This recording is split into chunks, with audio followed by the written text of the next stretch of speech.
Today, I want to show you a weird light bulb of the not-too-distant past.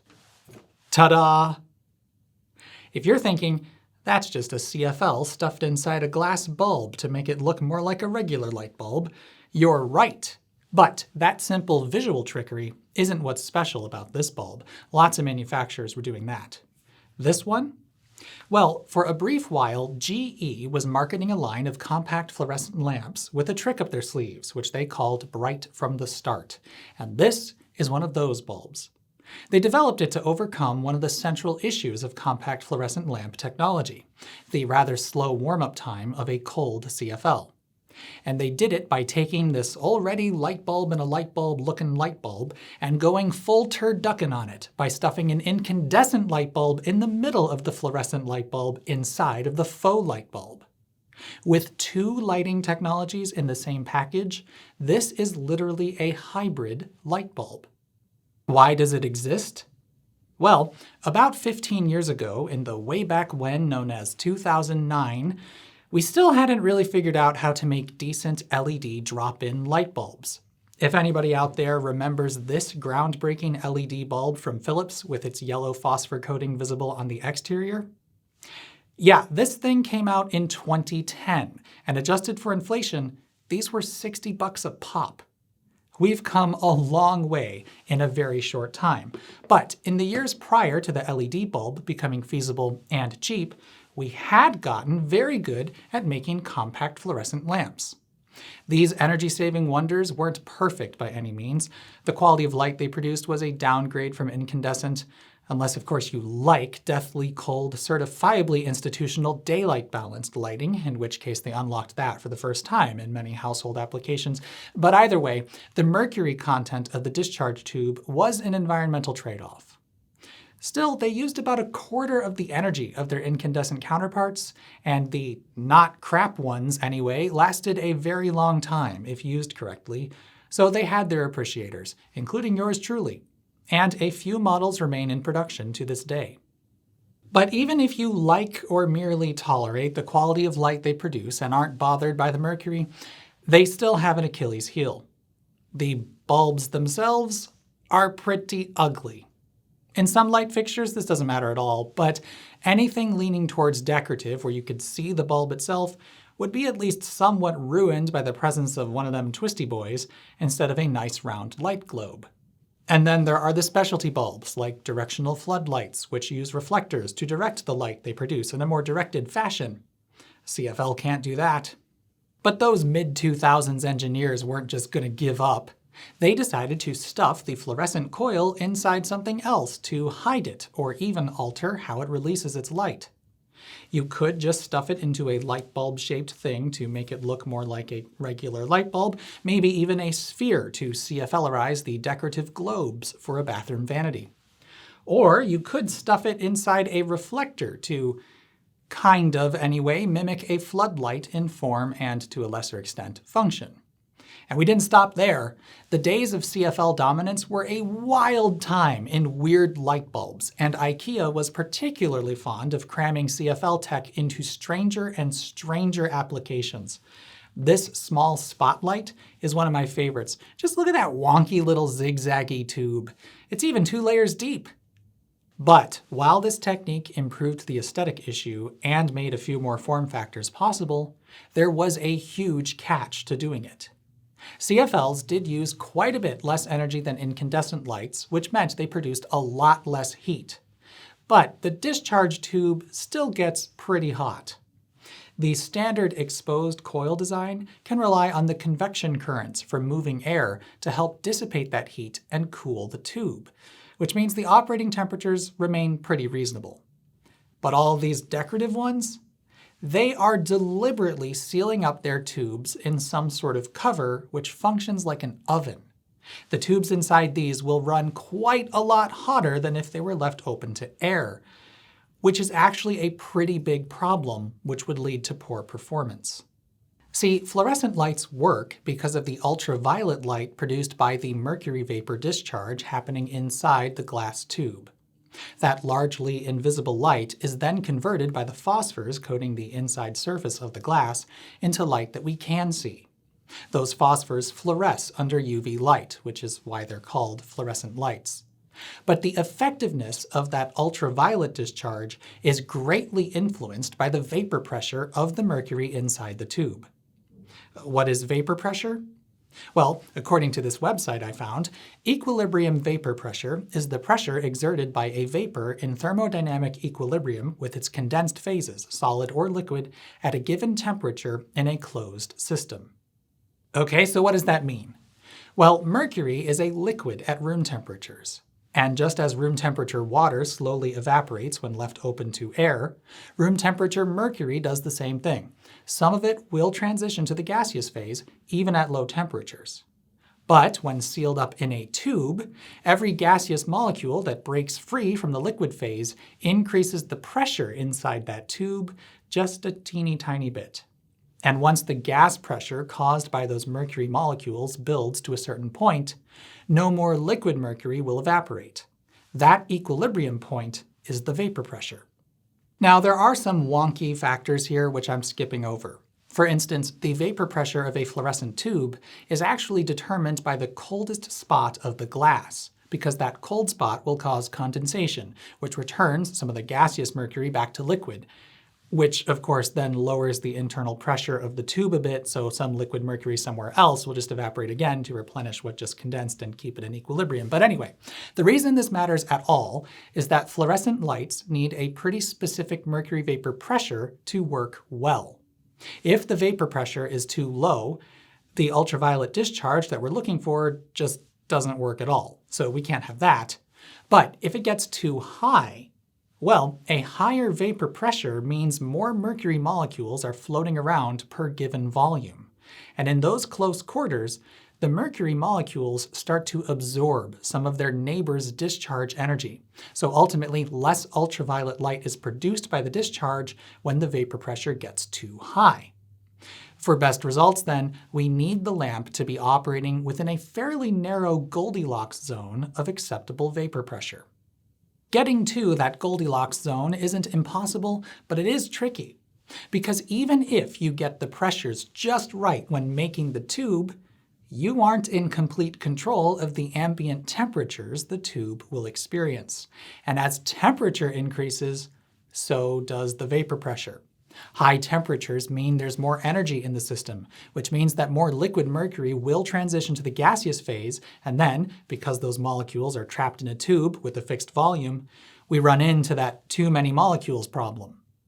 In practice, this means that if a fluorescent tube gets too hot in operation, it will actually start to lose brightness, which for a thing which's whole purpose is to make light is the opposite of desirable. In early fluorescent lighting designs, this was just a reality that we worked around and a limitation that we accepted. So long as they were being used in an environment somewhat close to room temperature, they'd work fine, and their internal pressure was calibrated during manufacturing to meet that usage expectation. But we humans are never satisfied with limitations, so we worked on figuring out how to make the technology functional in a wider range of temperatures. In addition to tackling that functional issue, though, we also wanted to make the technology more energy efficient. And it turned out that efforts to improve efficiency would force us to solve the temperature problem.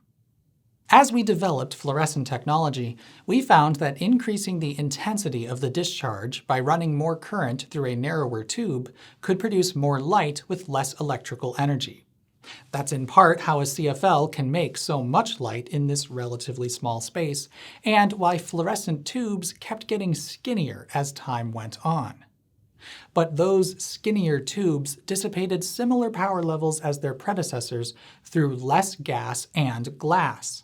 So they got much hotter when operating, which in turn elevated the internal vapor pressure well beyond the point where the mercury discharge would produce much light. But clearly we figured it out. This light bulb is a lightin'. So what did we do to make this possible? Isn't the answer obvious? Just amalgamate the mercury, silly Billy! For the record, I don't like this word. Amalgam? Amalgam? Amalgam? Amalgam. We'll go with that one. If instead of just mercury, you throw in an amalgam of mercury, which in simple terms means a mixture of mercury and some other metal or metals, you can bend the mercury's temperature versus vapor pressure curve to better fit your needs. Mix in a bit of indium and bismuth, or if you're feeling fancy, some bismuth, lead, and tin, and you can run a fluorescent tube at much higher temperatures without diminishing the discharge, because those extra elements will sort of hold on to the mercury and keep it from vaporizing quite so easily, which lowers the vapor pressure at high temperatures. Which is great! Oh, and remember that thing about the coldest spot of the glass influencing the vapor pressure? Well, some CFLs have little bumps formed in the discharge tube specifically to be a cold spot. This little pocket of glass sticks out beyond the confines of the discharge going through the tube, so it stays cooler than the rest of the glass and helps to regulate the internal vapor pressure when operating. But back to the amalgam. These new mercury amalgams for high temperature tubes are in fact solids at room temperature. Note that despite being a solid, some mercury will still evaporate, or I guess sublimate, into the gaseous phase. The amalgam came in the form of little pellets, which you might have noticed these before in certain lamps. Sometimes it seems like there's a little ball rattling around inside somewhere. And there is, in fact, though usually it's held captive in a special pocket to keep it in one place so it doesn't roll around and cause damage to the phosphor coating. Some designs, like that weird IKEA spotlight, actually leave that pocket and the pellet visible, though most of the time it's hiding near the electrodes, as is the case for this ordinary CFL.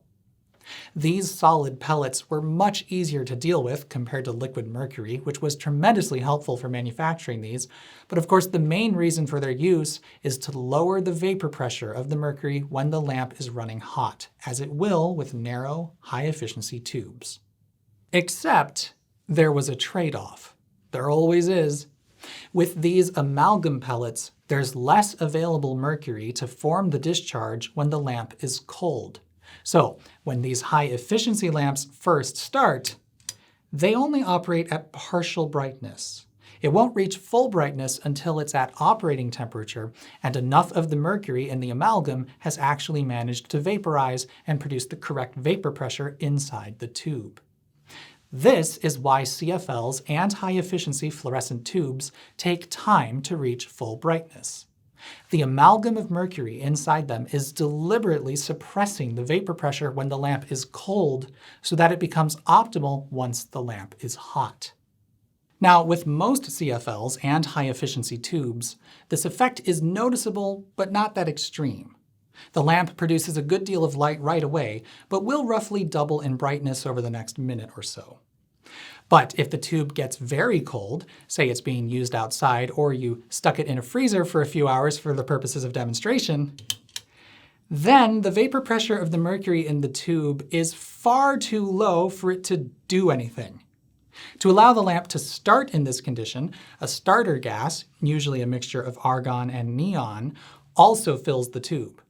That gas doesn't produce much light, just a dull pinky purple glow, but it does allow for a discharge through the tube to happen without the mercury contributing, and that will produce some heat.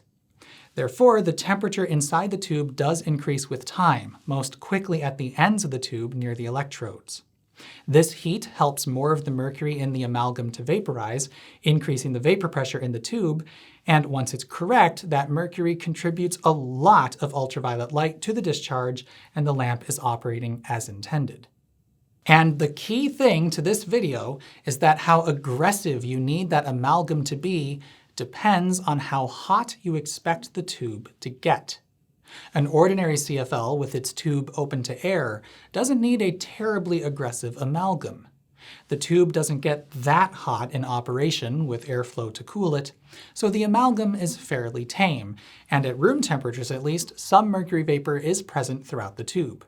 Therefore, it produces a good deal of light right away, unless it's very cold. But if you expect the tube to get hotter in operation, you'll need a more aggressive amalgam, which will lower the mercury vapor pressure even more. Which finally brings us back to bulbs like this. How aggressive do you suppose we need the amalgam to be in these bulbs? The answer is very aggressive. The discharge tube sealed inside these is going to get much hotter than usual once warmed up. So we need an amalgam formulation which will drastically lower the vapor pressure of the mercury. That's no problem, we know how to do that just fine, but the trade-off? There's always a trade-off. Very, very little mercury vapor is free inside the tube of these bulbs, even at room temperature.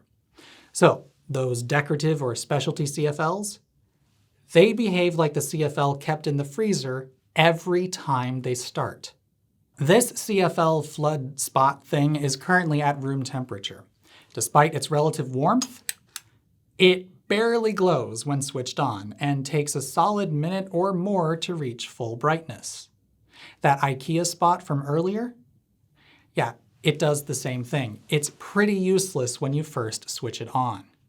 Most, if not all, decorative CFLs exhibited this behavior.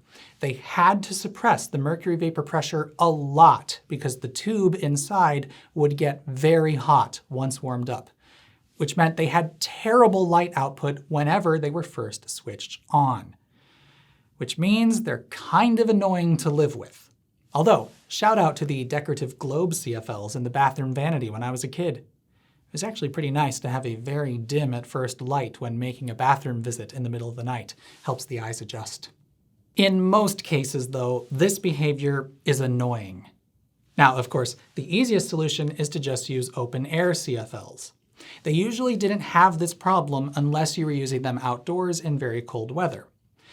But if you just had to cover up the ugly factor or wanted to use a CFL in a specific application, you had no choice but to deal with the poopy cold starts of an enclosed tube. Unless, of course, you do what GE did with these bulbs. What did they do? They just stuck a halogen capsule inside the fluorescent spiral, added a timer, and called it a day. A halogen lamp will attain its full brightness in a fraction of a second, at the expense of using quite a lot of power. But if you're just using it to fill in that gap that occurs when a CFL warms up, then you could just power it up for about a minute and then switch it off once the tube had gotten bright. Which is precisely what this light bulb does. When power is first applied, the internal circuitry switches on both the halogen lamp and the fluorescent tube. That gives it plenty of usable brightness the moment you need it. And then, after about a minute of operation, the fluorescent tube has gotten plenty warm, with a little help from the halogen capsule, it should be noted, so it's producing adequate light on its own, and the power-hungry halogen capsule is switched off. Take a look at this power meter while I switch on the lamp. At first, this is a pretty power-hungry bulb, pulling about the same power level as the 100-watt incandescent light bulb it's meant to replace. But before long, a large majority of its power consumption drops off, and it operates close to the 25 watts the package claims. It's a very simple idea, but it's very effective. This bulb gets all the pros of a CFL with the major con engineered out of the picture. And this particular GE Reveal bulb is among the best CFLs when it comes to color rendering and incandescent mimicry I've ever encountered. It's a genuinely impressive thing. GE put this hybrid drivetrain in several different bulb types, including this flood, which I showed you earlier. And here, because the front is clear and not frosted, we can actually see the halogen capsule resting in the middle of the fluorescent spiral. This behaves identically to the larger bulb, but this is only a 65-watt equivalent, so it uses less power both in the hybrid startup condition and the CFL-only operation. And if you're wondering whether they did this for cool white bulbs, the answer is yes. And it's really freaking weird. When first powered up, the CFL is hardly contributing, so it appears only slightly cool, like a very intense halogen lamp. But as it warms up, the light output shifts cooler and cooler, and then the halogen lamp shuts off with a very jarring blam, and the light appears, well, like that. I know some of you keep saying you like this, but I'll never understand it. And that jarring transition from a crisp white to a very clinical, dank, cold white reveals the worst aspect of these bulbs, which is GE half-assed this. Like, the idea is simple enough, so perhaps justly they chose to perform a simple execution of the idea, but in my opinion, it's much too simple. The halogen capsule is simply toggled off with no thought given to a seamless transition. So even with the warm white bulb, where the transition is much less jarring, you still notice a pronounced light drop-off when the halogen light goes out. Of course, cramming in the circuitry required to slowly dim the halogen light's output as the CFL warmed up would add complexity and cost, so it's easy to see why it didn't happen. But that's not my biggest problem with this design. Consider the idea of temperature compensation.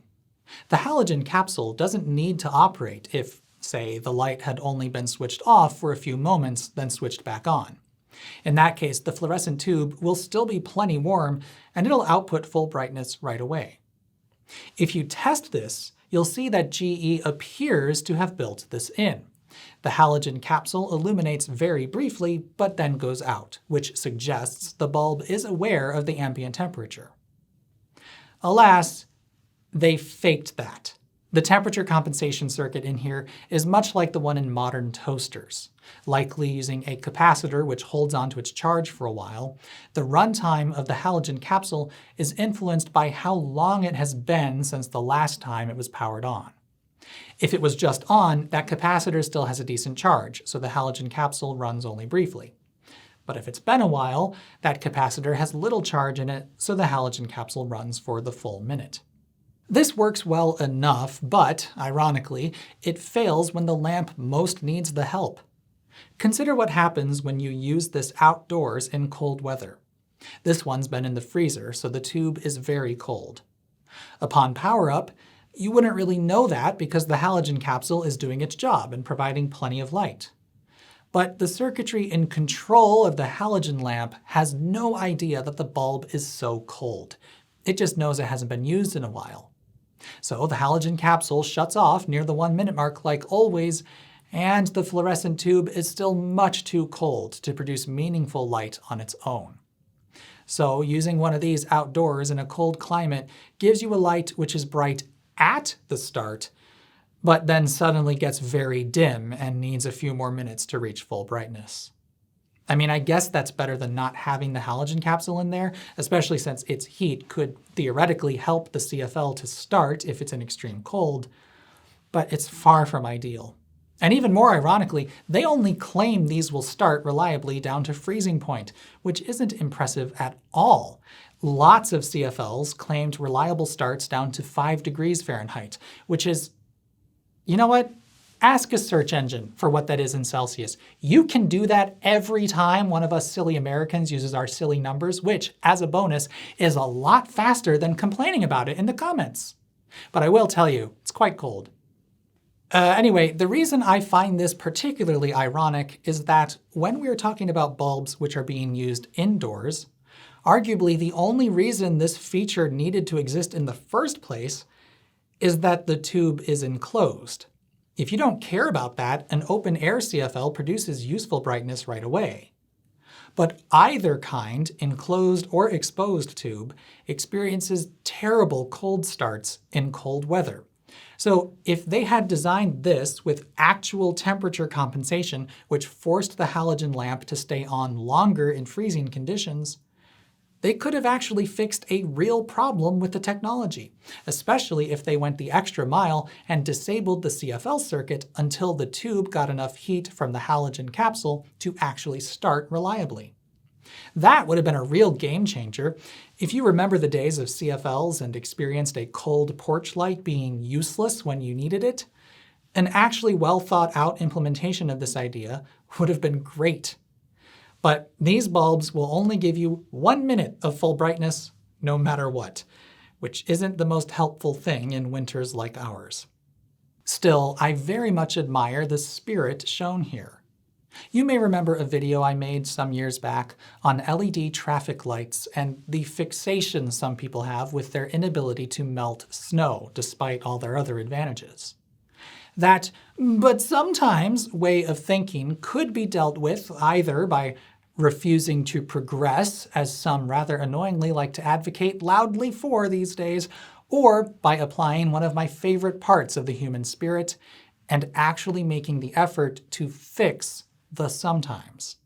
And much like LED traffic lights with heaters built in or special covers which reduce snow buildup in the first place are now available, GE and some other manufacturers, from what I can tell, decided to fix the sometimes of the CFL by cleverly integrating a bit of old tech to quite literally fill in the gap.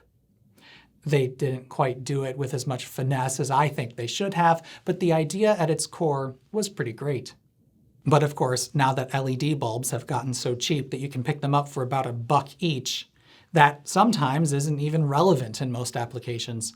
These don't care how cold it is, they'll just work right away. Oh, and car makers? People keep sending me links to articles about LED headlights not melting snow. Before I have to make another video, add some defroster wires to the headlight housings, why don't you? You're already doing it on the rear glass. You can have that one for free. And stop it already with the red rear turn signals. Gosh, how is that not an obvious problem to you? And don't just do a Stellantis and make the lamp color change, then you still lose the brake light on whatever side you're using the turn signal on, and that's hardly any better. Why do I have to think of this crap? It's because I have too much time on my hands. Anyway, these light bulbs show that we can make things better, even when new technologies present us with new limitations and new problems. And oftentimes, one way to do that is to put a twist on the tech of the past. I mean, how do you think the CFL became a thing in the first place? Am I right? Oh boy, better just end this right now. Thanks for watching.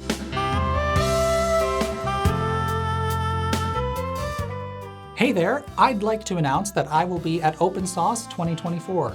That's happening June 15 and 16 in San Francisco, and if you'd like more info, visit opensauce.com. There's a link in the description. Oh, and if you're going, be sure to wear some flowers in your hair.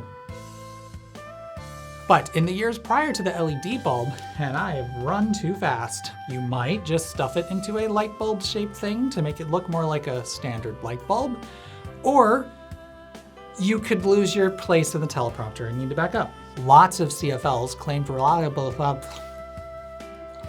This is what happens when it's a very long line, but then suddenly gets very dim and needs another few minutes to reach full brightness.